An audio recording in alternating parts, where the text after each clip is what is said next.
请听韩语节目。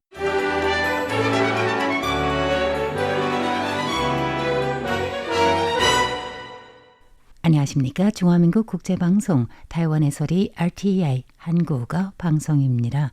목요일 방송은 간추린 뉴스, 포르마사 링크, 연예계 소식의 순으로 이어집니다. 1월 16일 목요일 간추린 뉴스 헤드라인입니다.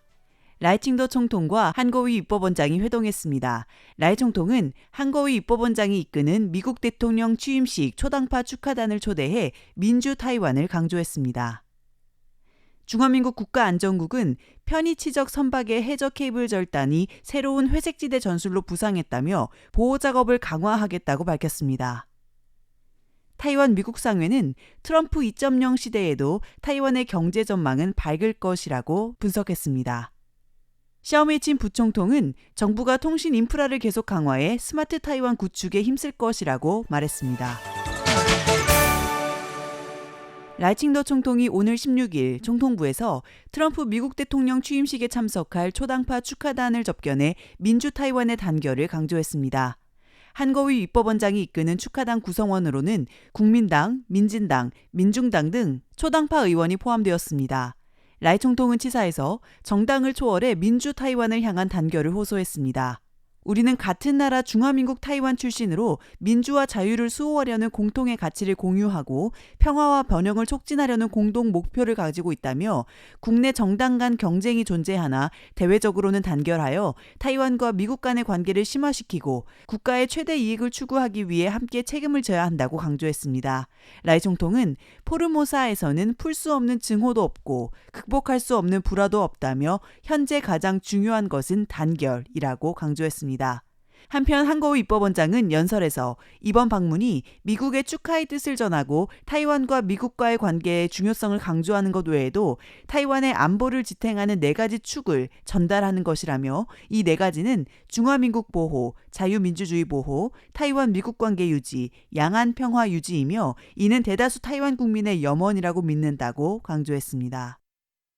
중국 배경으로 의심되는 카메론 국저 선박이 이달 초 타이완 북부 해역의 해저 케이블을 절단한 사건에 관심이 쏠리고 있는 가운데 중화민국 국가안전국이 오늘 16일 입법원 외교 및 국방위원회에서 해저 케이블의 보호 및 회복 탄력성 강화에 대해 보고했습니다.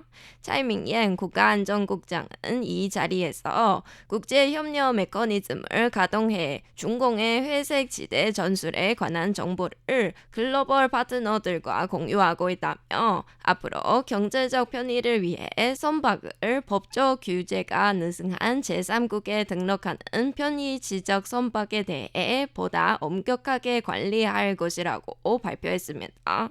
국가안전국은 보고에서 지난 3년간 타이완에서 매년 평균 8건의 해저 케이블 절단 사건이 발생했는데 그 이유는 중국의 바닷물의 채취, 어선의 저인망 파괴, 편의 지적 선박의 행동 등이 있으며 이 중 편의 지적 선박은 적대 세력이 아니기 때문에 국제법상 무행 통항을 주장할 수 있어 새로운 회색지대 전술로 보상하고 있다고 밝혔습니다.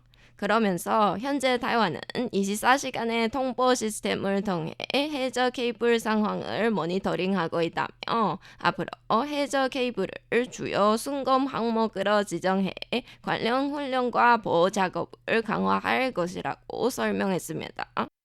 주 타이완 미국 상공회의소는 오늘 16일 2024년 경기 전망 보고서를 발표하며 응답자의 80% 이상이 타이완의 향후 1년 및 3년간 경제 전망에 대해 자신감을 보였다고 밝혔습니다.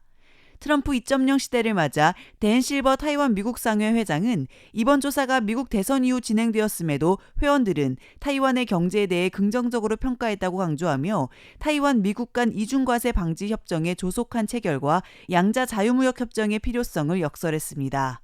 댄 회장은 회원들은 양자 자유무역 협정을 타이완과 미국 간 가장 중요한 과제로 꼽았다며 이를 통해 관세를 영구적으로 낮출 수 있고 이는 양국 간 경제무역 활동을 지속 가능하고 원활하게 만드는 방법이라고 설명했습니다. 에너지 공급 안정성은 여전히 중요한 이슈로 남아 있습니다. 응답자의 82%가 에너지 공급 문제에 대해 우려하고 있으며 응답자의 52%는 향후 1년간 에너지 공급 확보를 정부의 최우선 과제로 삼아야 한다고 촉구했습니다. 한편 중화경제연구원은 2025년 타이완의 경제 성장률을 3.22%로 전망하며 내수와 외수 모두 안정적으로 성장할 것이라고 밝혔습니다. 또한 공공요금 인상이 없는 상황을 가정할 경우 소비자 물가지수 연간 증가율은 1.93%로 2.0% 미만일 것으로 예상했습니다. 샤오메이진 부총통은 어제 15일 제13회 타이완통신공학 동업조합 회원총회에서 통신 인프라는 국가 발전에 없어서는 안 되는 핵심이자 타이완을 스마트 국가로 구축하는 관건이라며 최근 발트해와 타이완 주변 해역에서 해저 케이블 절단 사건이 속출하는 가운데 라이진도 총통이 취임사에서 언급한 AI 스마트 타이완 건설 계획과 같이 통신 인프라의 회복 탄력성을 계속 강화해야 한다고 밝혔습니다. 샤오 부총통은 정부 정책에 발맞춰 광섬유 케이블 설치와 지방 통신 인프라 건설에 크게 기여한 동업조합에 감사를 표하며 수많은 통신 인재 덕분에 타이완은 여러 국제 평가에서 좋은 성과를 거두어 글로벌 경제에서 선두적 역할을 할 수 있다고 언급했습니다.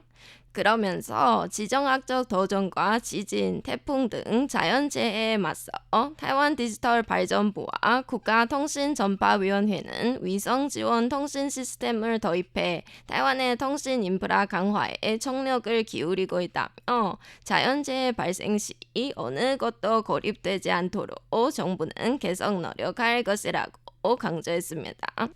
지금까지 간추린 뉴스 진행의 서승임, 안동산이었습니다.